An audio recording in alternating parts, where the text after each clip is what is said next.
Alright, so welcome to episode 20 of the Breaking File podcast. Today is Thursday, February 28th in the future.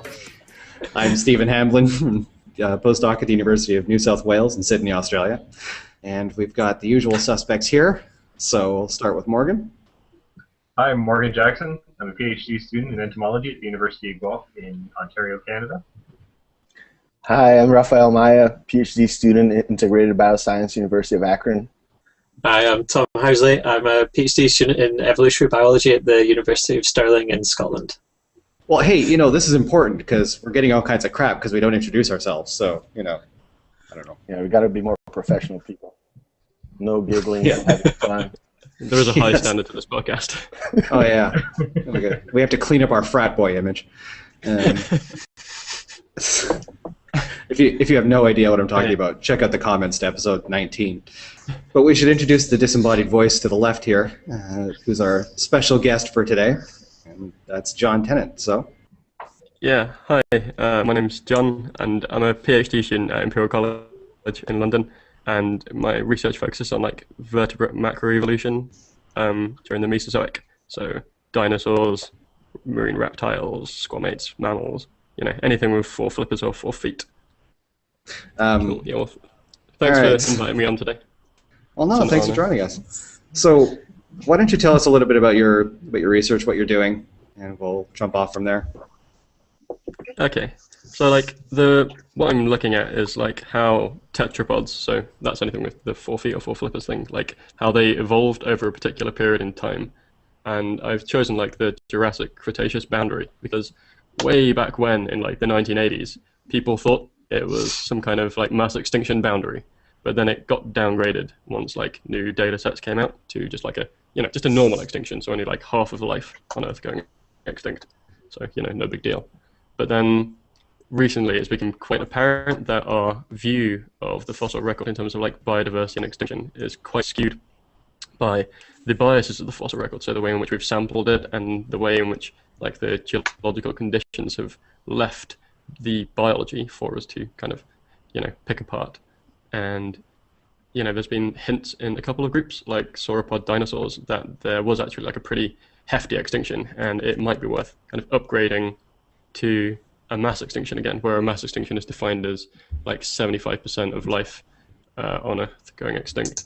So my job is to look at that over all tetrapod groups, and then once I've kind of figured out if there was a mass extinction, I'll start looking at some kind of selectivity patterns over there. So was body size a controlling factor, or diet in particular groups? Was there kind of between clade competition? Was there some kind of environmental correspondence going on? Or did sea level influence biodiversity patterns? Was it a massive comet like we saw the other day in Russia, which just came and twatted life off the face of the planet? Or anything I feel really. Just selectivity patterns are pretty cool. And then if I find kind of anything vaguely useful, then I'm hoping to kind of apply that to things nowadays. So one group I'm focusing on big time are these little groups of dwarf crocodiles called atoposaurids, and I'm going to be doing some kind of hardcore trait evolution analysis stuff when I figured out how to do it on them. That's one of the reasons why I'm over in Munich, to look at some specimens of them. And there's some dwarf crocodiles still left over in West Africa which have got quite threatened status. So maybe I can glean some information from a functional analog in the fossil record, which might figure out how we can best protect them from, humans, because we are messing up this planet in so many ways. So, yeah. We're this period's asteroid. That's my elevator pitch. Just for the viewers at home who aren't quite as knowledgeable about this area, can you just run down the KT boundary for them? Oh, right, yeah. The KT boundary doesn't exist anymore. It's called the KPG boundary. Update. Oh, crying out loud. That's the Cretaceous Paleogene boundary. And sorry, the one I'm looking at is actually about 80 million years before. Oh shit, I should probably know when it is.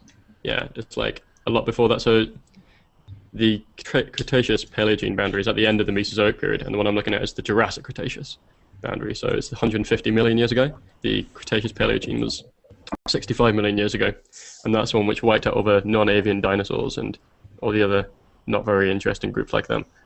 Cough. But yeah, there's been hints of that across this boundary in time. There's been some kind of big ecological kind of whoopsie-doo-dahs, and I think that's a scientific word for it.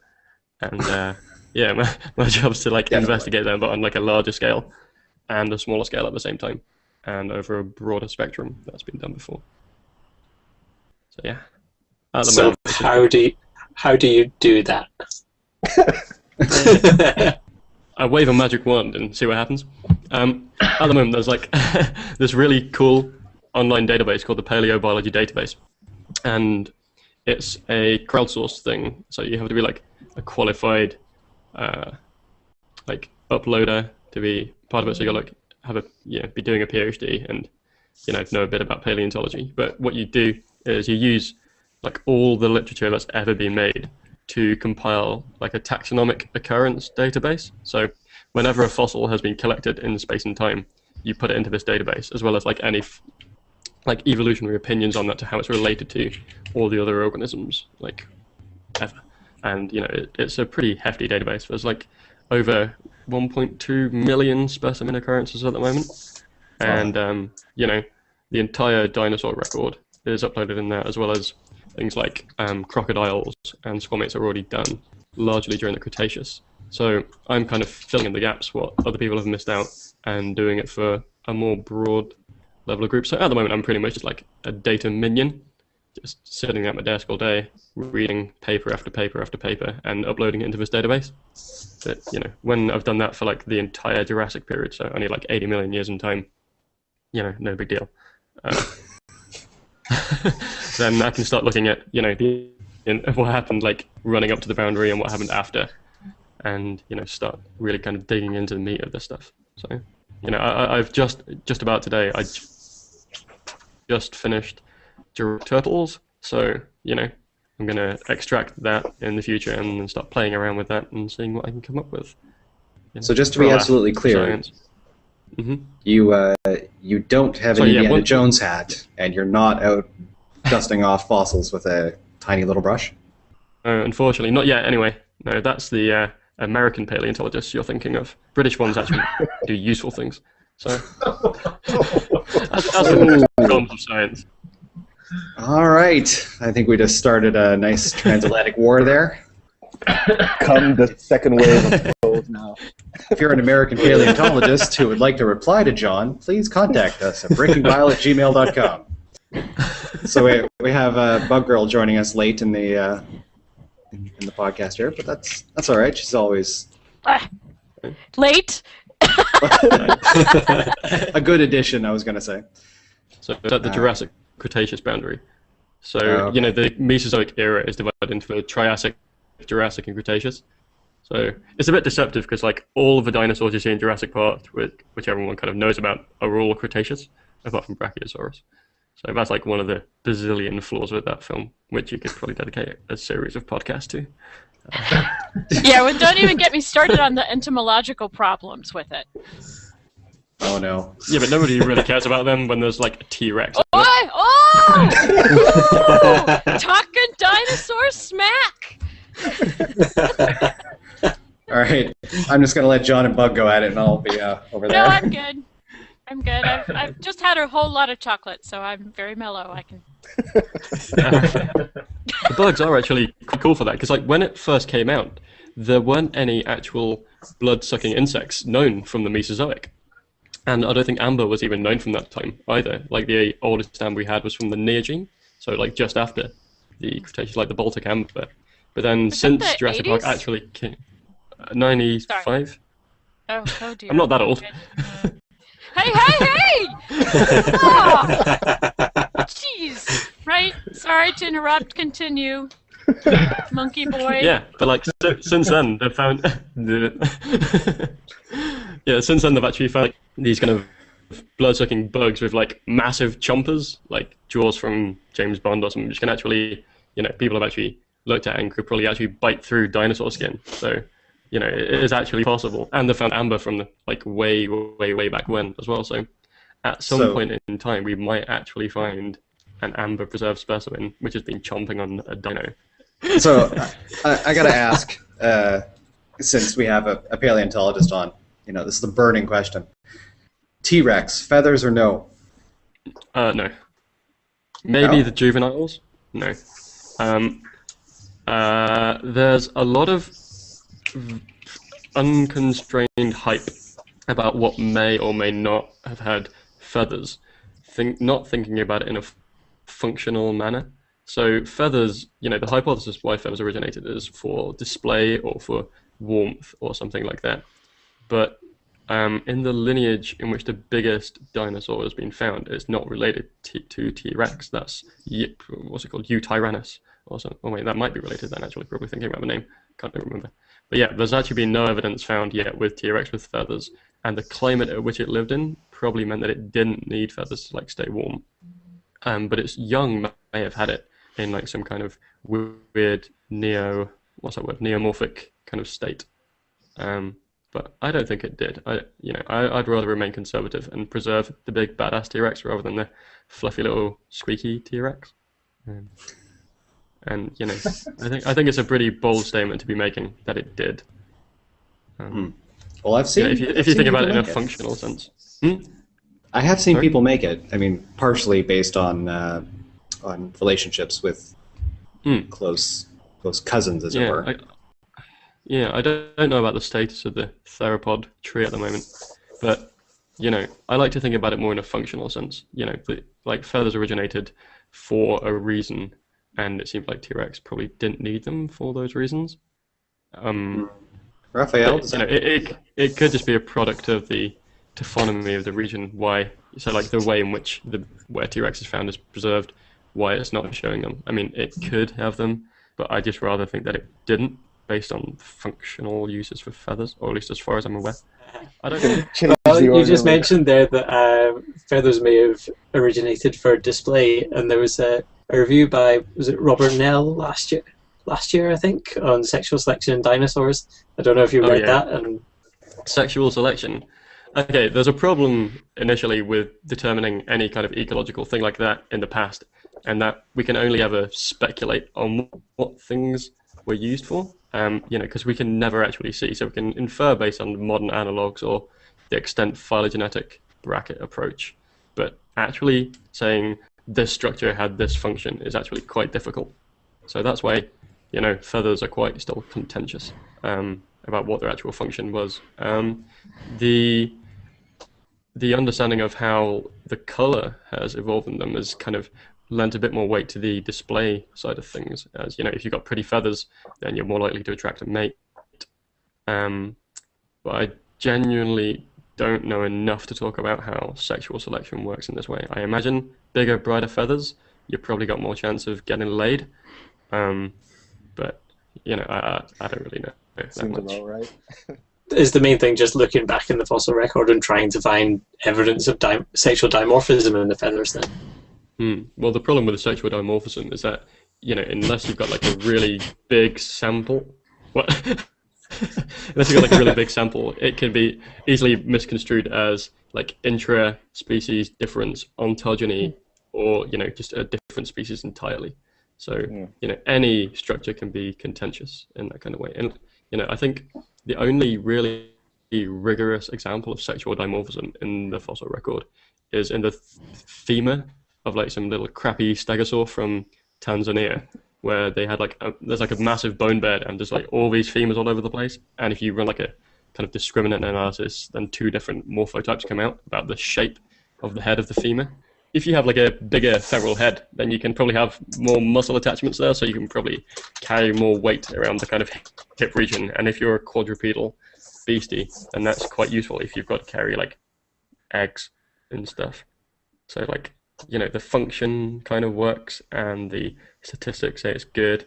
So I think that's the only kind of rigorous case of sexual dimorphism, at least in dinosaurs. Anything else is just kind of speculation. And, isn't there an example with Microraptor? Okay, I don't know if it's... Oh, yeah. Because I thought Microraptor, they had a pretty big series, right? They have a bunch of samples and... Yeah, that's with the shape of the tail feathers, right? The males have really long ones, and then the females have really short ones or something, right?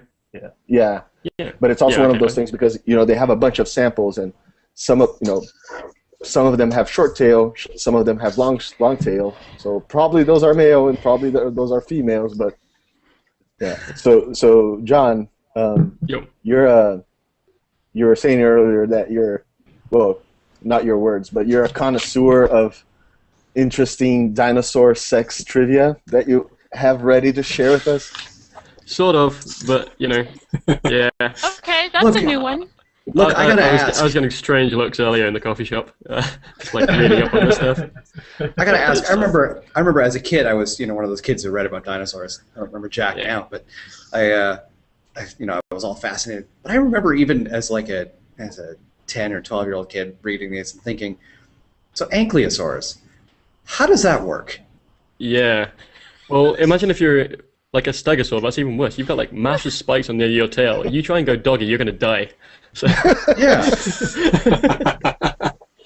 Well, the ankylosaurs, I mean, they're so low to the ground. I mean,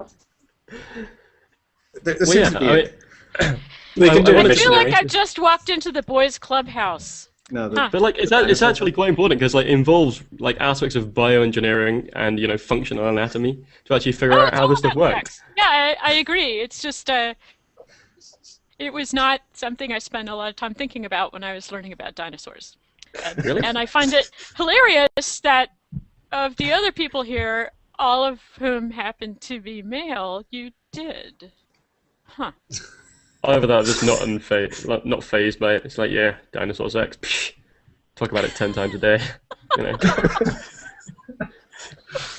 Like the study males think about it 7 or 8 times a day or 200 times a day or whatever. Apparently with dinosaur sex is no different. Yeah, women do too. We just don't tell anybody. And you can't tell. I mean, you have no idea what I'm thinking about right now. That was awesome. No, that was your ankylosaur look, wasn't it? Okay, so I'll shut up now and let our guest talk. Well, we kind of already covered the first kind of hurdle which you've got to think about when you think about how dinosaurs doinked, which is which ones were the males and which ones were the females. So once you've kind of established that, it becomes a little bit easier. But then you've got to really think about the kind of engineering things about it. Like if you're a kind of 60-ton sauropod and you're trying to get on your girl and yeah, you're gonna break that hip. There's gonna be a lot of fractured sacrum, sacral vertebrae and stuff in the fossil record. So She gets to be there's my age. That also happens. Great. So geriatric dinosaur sex. That's what we're talking about.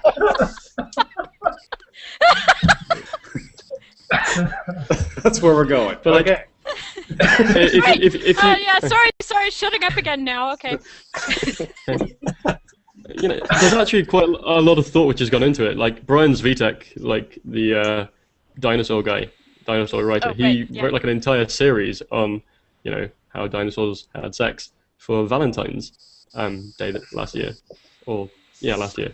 And there was a lot of interesting stuff how did the big ones get it on? And sauropods with really long necks. A lot of research has actually gone into whether they kind of entwined them during coitus or they were for something else. And so what's the consensus?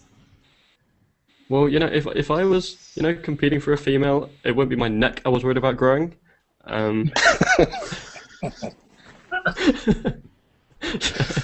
I should have known this topic was a mistake. Well, I mean, most birds don't have a penis, though, but it's... Yeah, there's... So, I mean, crocodiles and birds both have cloacae, so you can hypothesize quite comfortably that dinosaurs did too, but, in birds, they have anything from, the explosive duck penis to just doing, a cloacal kiss, which is, instantaneous transfer of gametes, to use the scientific lingo.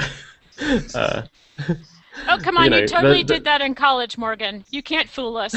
That's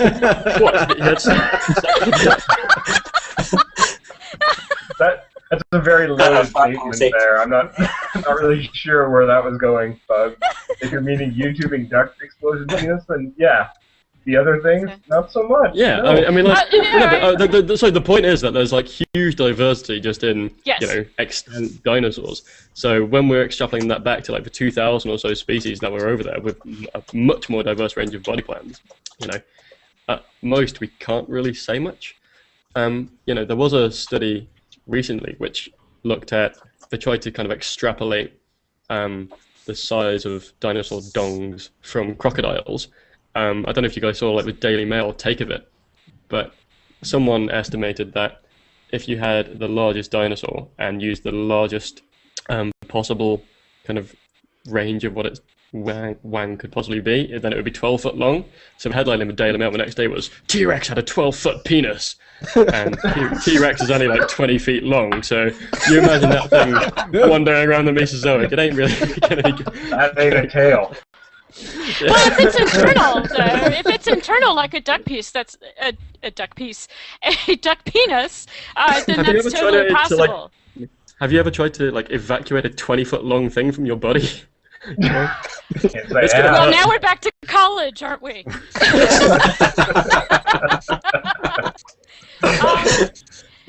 Well, I did. Yeah, I should say I actually worked with a great many waterfowl, and I have way more experience trying to find a swan or a duck penis than I ever wanted.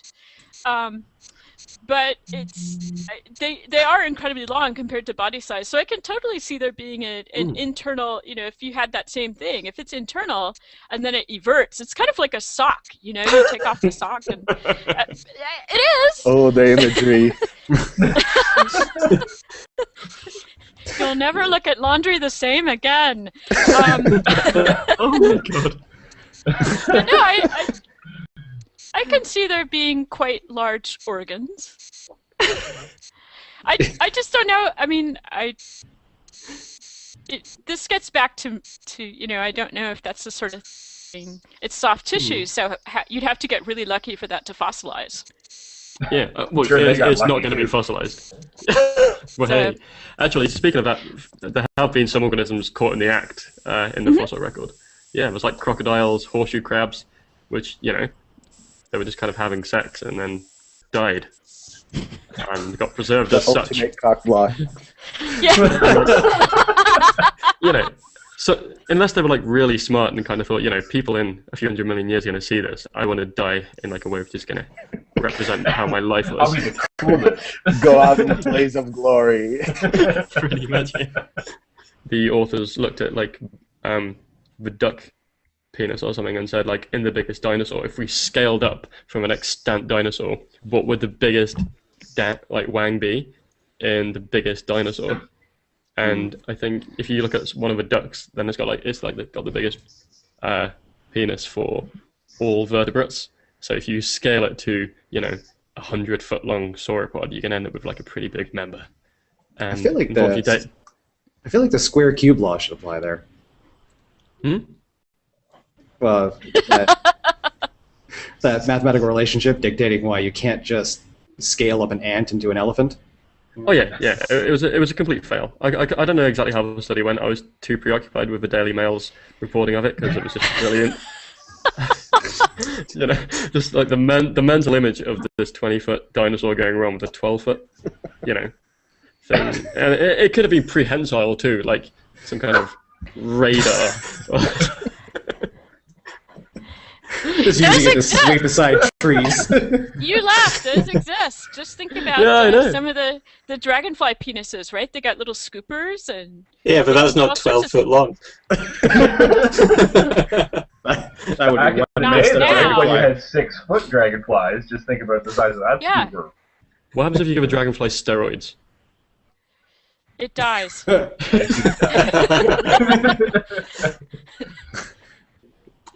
Oh. But, there is actually, a scientific kind of basis to this, because it's like, it goes back to how much can we infer using the extant phylogenetic bracket thing when there's so much diversity in modern forms and so much diversity in the past.